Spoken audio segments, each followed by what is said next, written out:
I want to kickstart the newsroom tonight with an India Today exclusive. Two Modi ministers have told India Today that the government is mulling redefining what sedition is. They're bringing about changes to the law on sedition.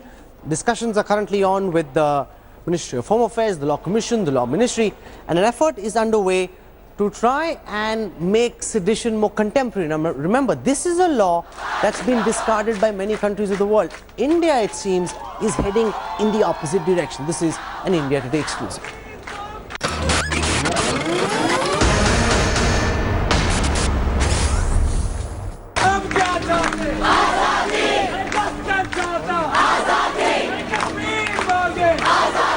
As the Azadi slogans ring out on the campus once again, and India's educational institutions become ideological battlefields, the country is debating the limits to free speech and if there should be any at all.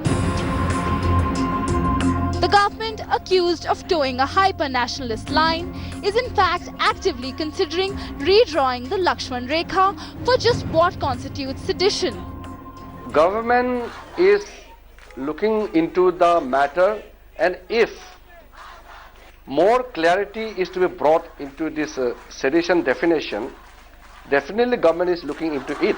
We have to consult the Law Commission, we have to consult other related ministries. The nationalism debate has been at the center of the BJP government's reign, and with campuses on the boil, the opposition has accused the government of whipping up jingoism. Now, this is nothing else but a fascistic, pseudo-nationalistic jingoism. Now, who are they to brand people as being, pro-Indian or anti-Indian? If the government indeed goes with new free speech rules, it is bound to shrink the boundaries set by the Supreme Court in a series of judgments. In 1962, the Supreme Court ruled a citizen has the right to criticize the government as long as the criticism doesn't incite violence. 20 years later, the top court stated that criticism of parliament and judiciary does not amount to sedition. In the landmark Balwant Singh vs Punjab ruling of 1995, the Supreme Court held that merely raising slogans of Khalistan Zindabad, which did not evoke any response from the public, were not seditious. As the nationalism debate enters muddy waters, just how far can a sedition law go into reining in anti-India elements?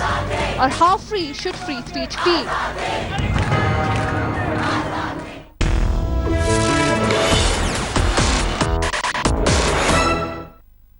As the government works on a plan to redefine sedition, I want to go across now to one of the senior-most ministers in the Narendra Modi government, former BJP president, the Minister for Information and Broadcasting, Venkaiah Naidu, is joining us live and exclusive on India Today. Minister, welcome to India Today. I want to begin by asking you about this big debate, what started at the Jawaharlal Nehru University, now the same fire raging at DU. There seems to be an attempt being made in the government to redefine what constitutes sedition. You've put out a bunch of tweets as well. Can you explain the thinking in the government's mind?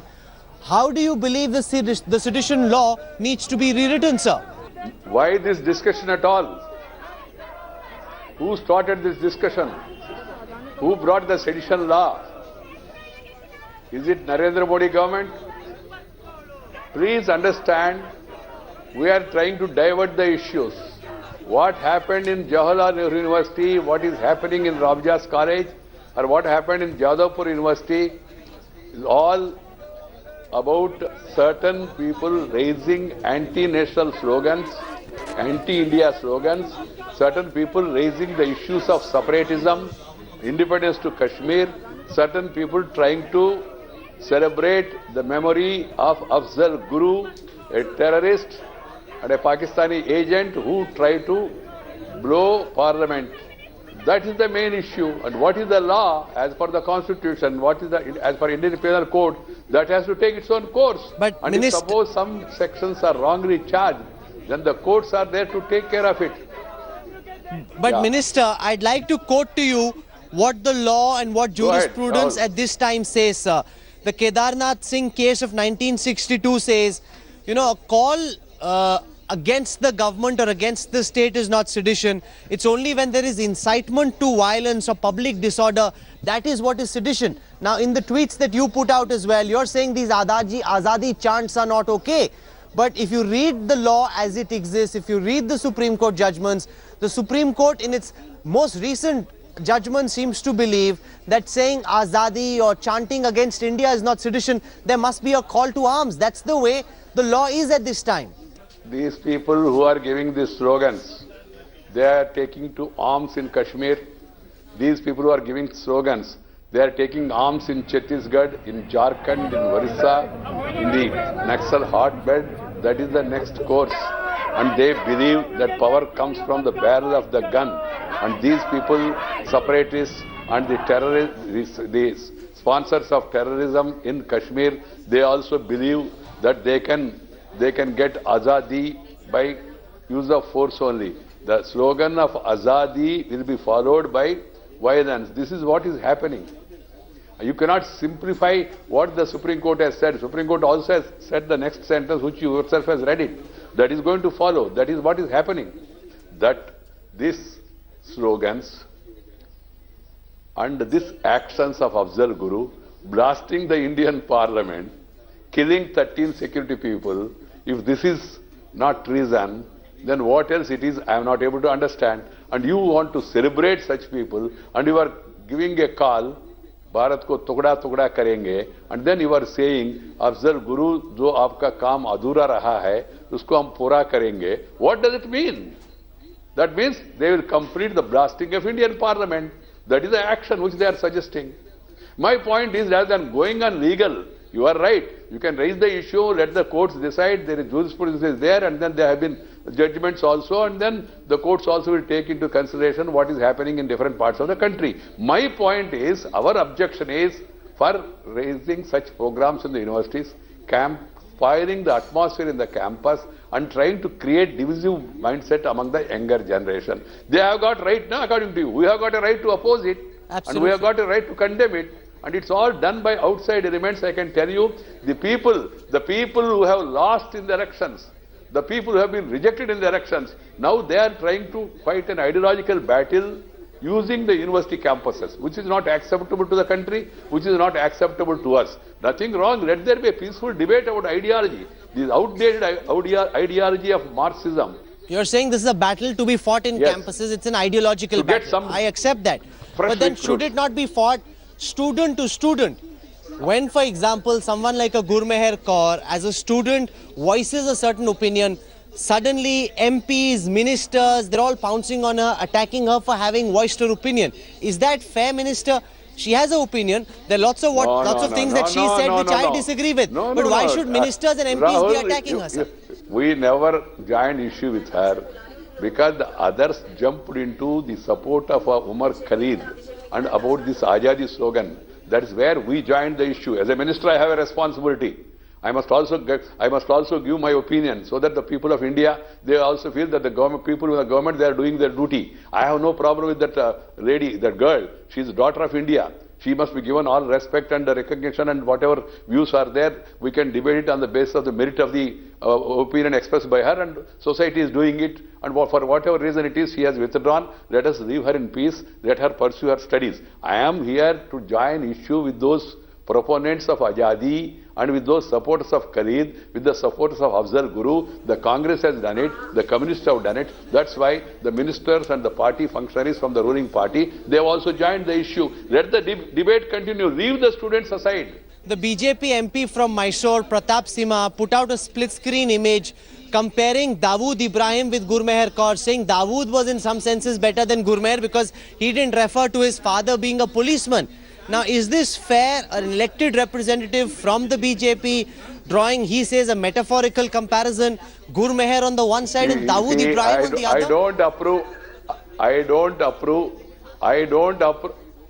don't approve any of these comparisons by anybody, including even if one of my party MP does it, he should not do it. It's wrong on his part. But we are trying to divert the attention from the main issue. Is Gurmeher is the issue? And she herself wanted to be left in peace. And you people, I appeal to all the channels, including you, please Forget her.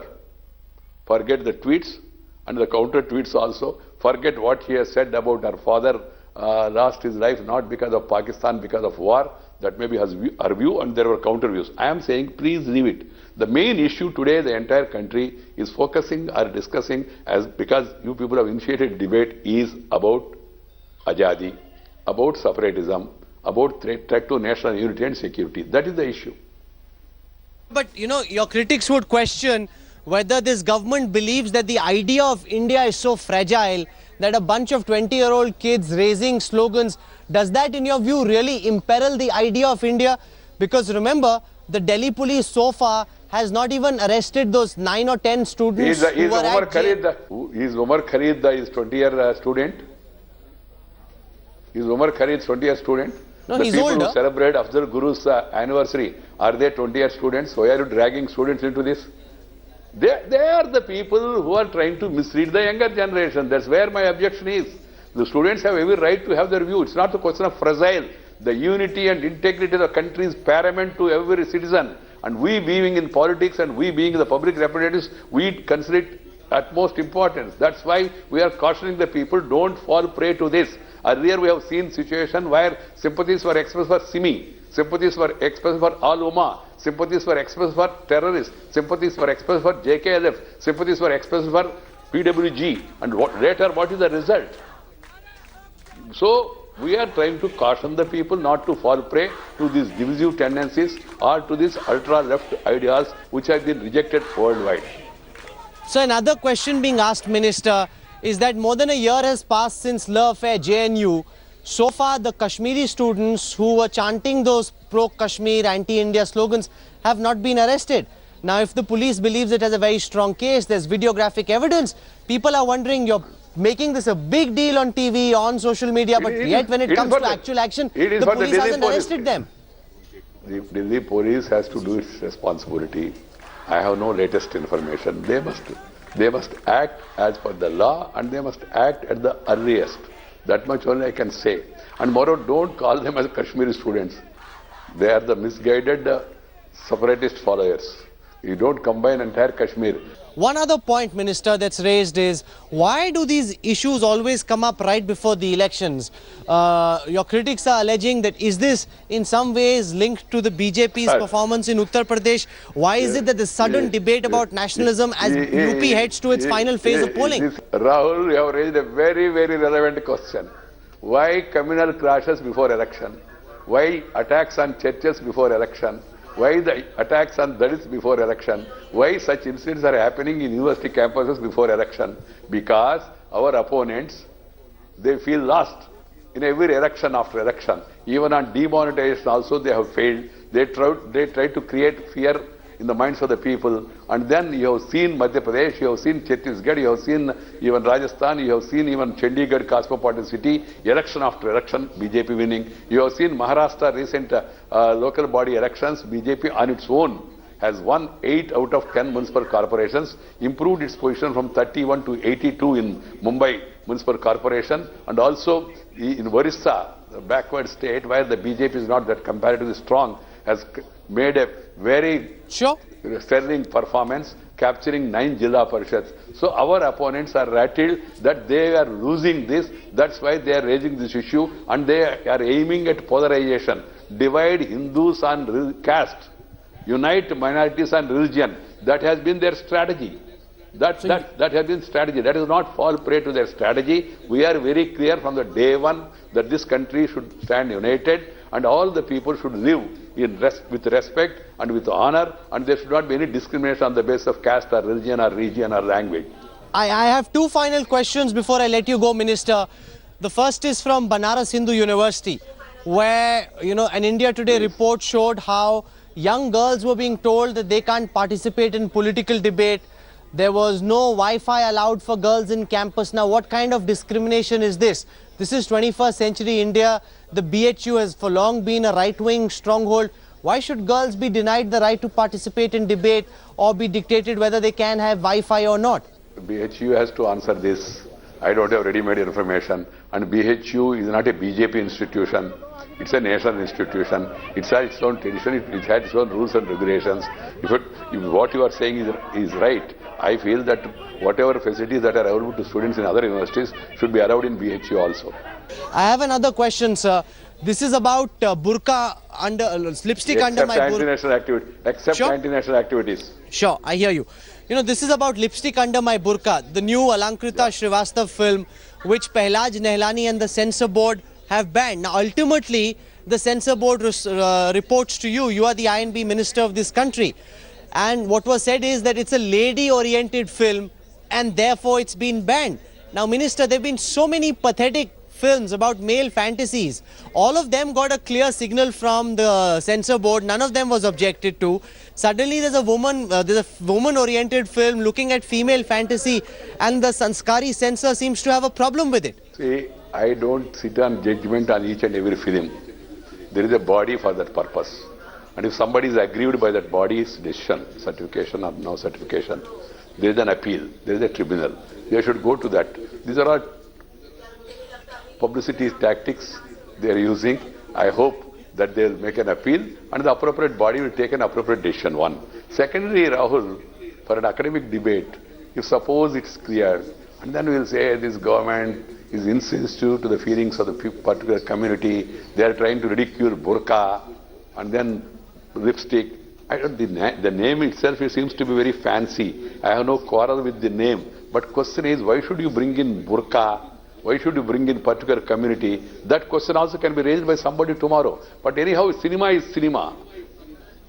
But let them go to the next appellate authority. They will take an appropriate action. Ministers do not look into censors. And I, as a minister, I have a lot of things to do, and censor is not my responsibility. There are designated bodies, they will take care of it. Venkaiah Naidu, you've been very candid and forthright in your views. We're not sitting in judgment one way or the other. Definitely. You've said that Azadi, you believe, is treason. Definitely. Chanting for Azadi is treason. That really calls for a total redefinition of sedition in the way that exists. And we're told that the government is moving towards bringing a bill, Minister. How soon will this new bill come? Because you will have to rewrite the sedition law. How soon do you see it come? Can it come in this session? Will it take more time? The law ministry and the home ministry, after proper consultation, whatever they feel appropriate, they will bring a bill. I am not the authority. I am not even looking after parliamentary affairs also now. But the unity and integrity of the country, safety and security of the people is paramount to this government. Union INB Minister Venkaiah Naidu, thank you so much, sir, for joining us on India Today. Thank you. The government very clear in its conviction. They're going ahead Thank you, with Rahul. wanting. Thank you so much, sir. Great having you with us. They want these anti-India slogans to stop. They're saying it's not acceptable and they intend to move forward full steam. Thank you very much, Minister, for joining us. The government seems to be in absolutely the Law Ministry, the Law Commission, the Ministry of Home Affairs being consulted, the government mulling a new law on sedition. Is the time for Azadi slogans over? Do Azadi slogans imperil the idea of India? Should this constitute sedition? Is there at all a need to rewrite the sedition law? Joining us on this newsroom showdown, two eminent lawyers representing the Congress this evening, former INB Minister Manish Tiwari squaring off against him, Nalin Kohli of the BJP.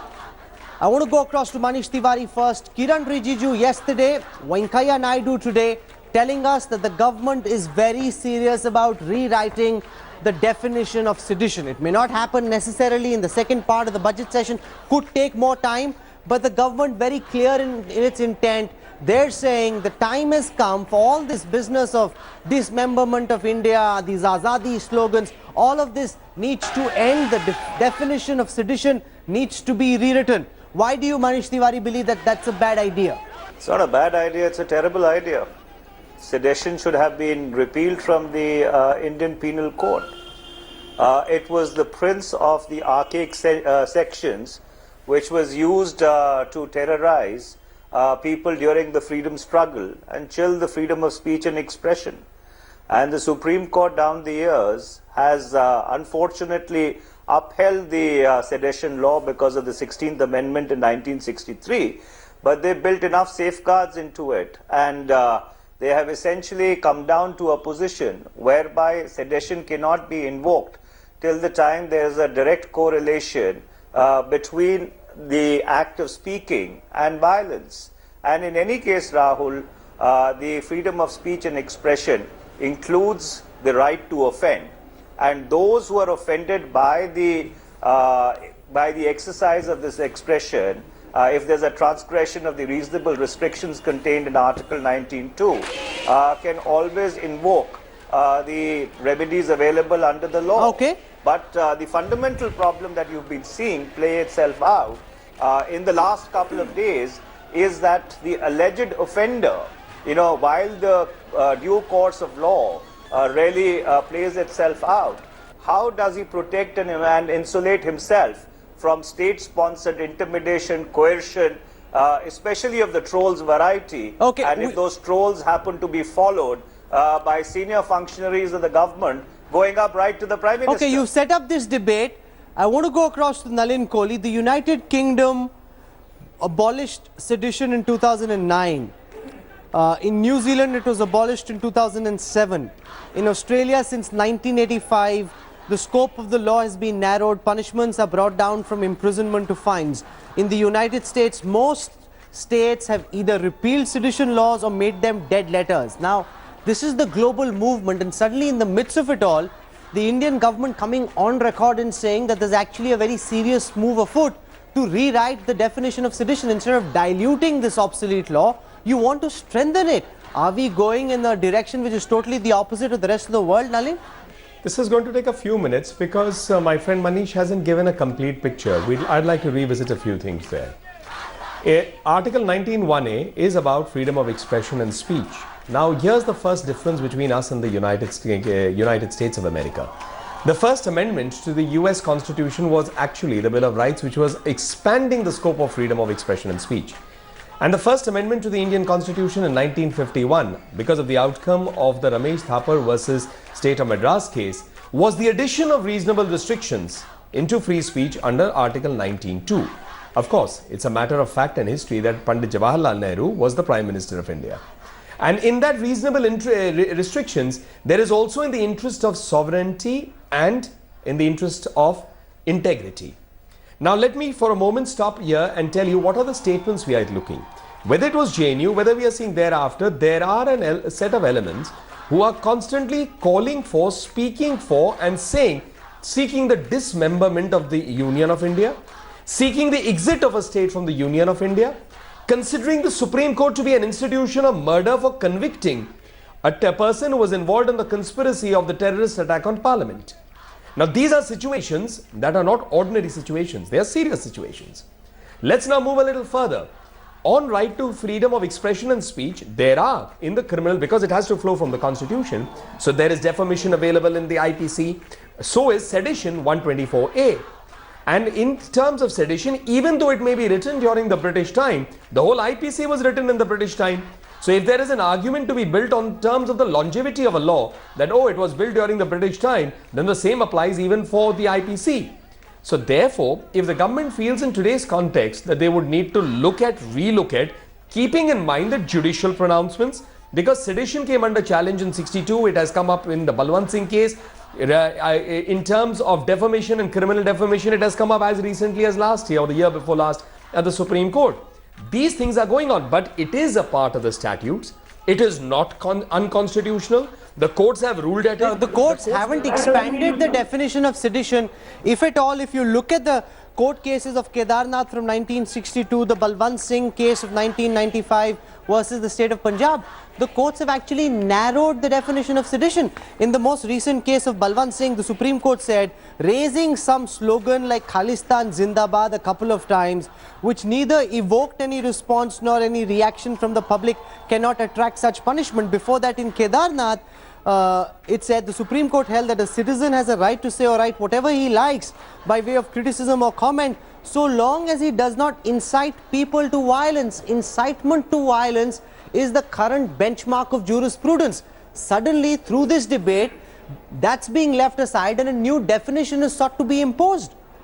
So therefore, if you had only heard me more carefully, you wouldn't have been required to make this whole long speech, Rahul, Because my point was, with regard to anything, the courts expand or they may contract or narrow. I never said the sedition law has been expanded. You have arrived on that conclusion. I don't know how. Because even I know the cases you are quoting and I have read those cases and I can quote you verbatim those paragraphs.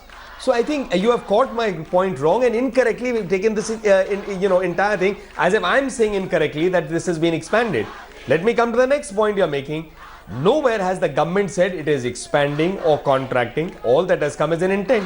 When it is to be any law, any act, anything that may be undergo a change, there may be an amendment. It has to pass the scrutiny of Parliament. It may be debated, it may not be debated. That may be an expansion, there may be explanations. So there is a lot of things that could happen. How can you make an assumption without the entire set of facts being before you? Okay, that's a good point. Manish Tiwari, Nalin Kohli's argument is, all that we know for sure is that the government wants to rewrite the definition of sedition. They're saying that the 124 section A of the Indian Penal Code is rather ambivalent. Rewrite the definition. They're not saying we are expanding the definition or narrowing the definition. They're saying we need a more contemporary definition, and therefore don't assume that we are going back in time. We could actually be moving ahead as well. Are you at all prepared to buy that argument, Manish? Well, it's very interesting, Rahul, that you started off asking Nalin or quoting to Nalin the law as it stands in the United Kingdom. Let me take you back to a very interesting anecdote of the February of 1933.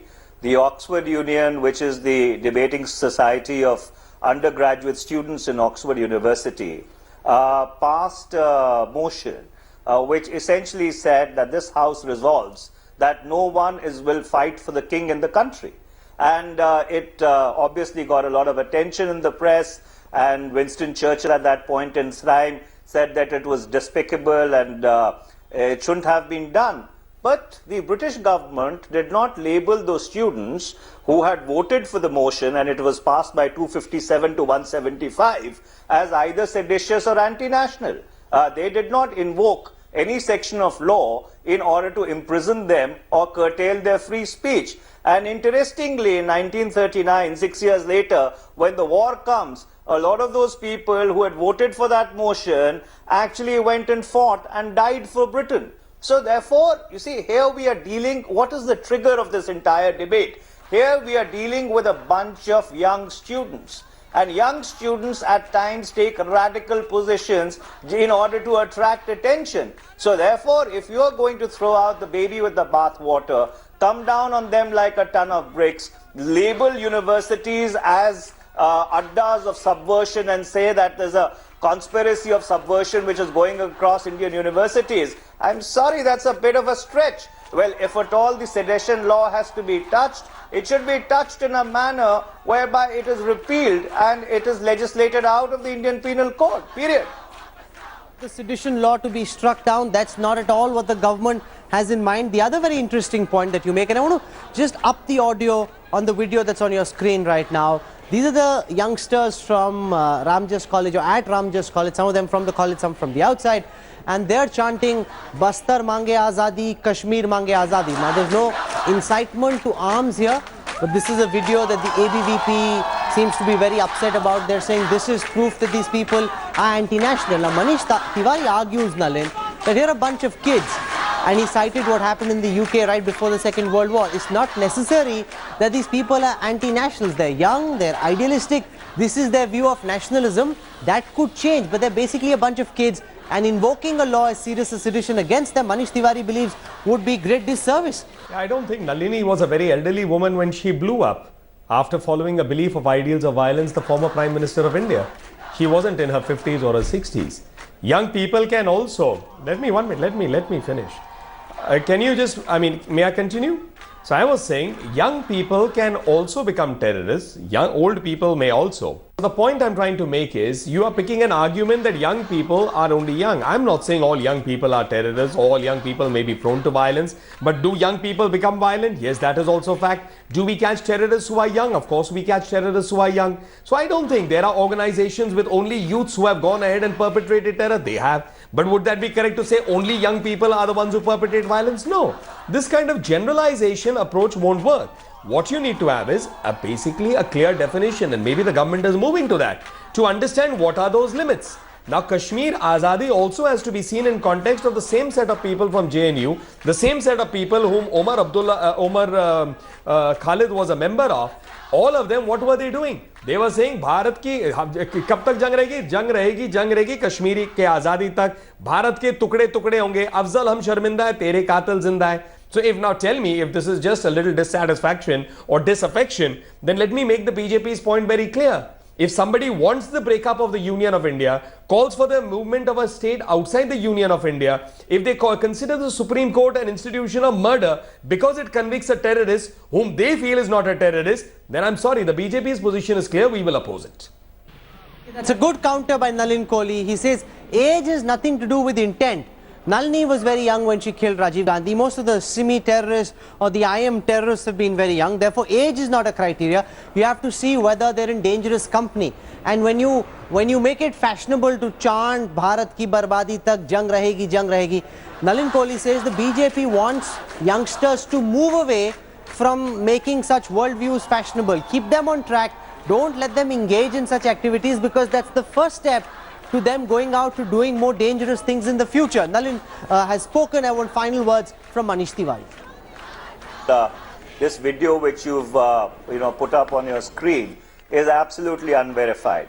And we exactly saw such unverified videos being put out by the Akhil Bharatiya Vidyarthi Parishad when the entire Jawaharlal Nehru University brouhaha took place. And ultimately, the government which arrested the president of the Jawaharlal Nehru University Students' Union has not been able to establish charges of sedition in a court of law.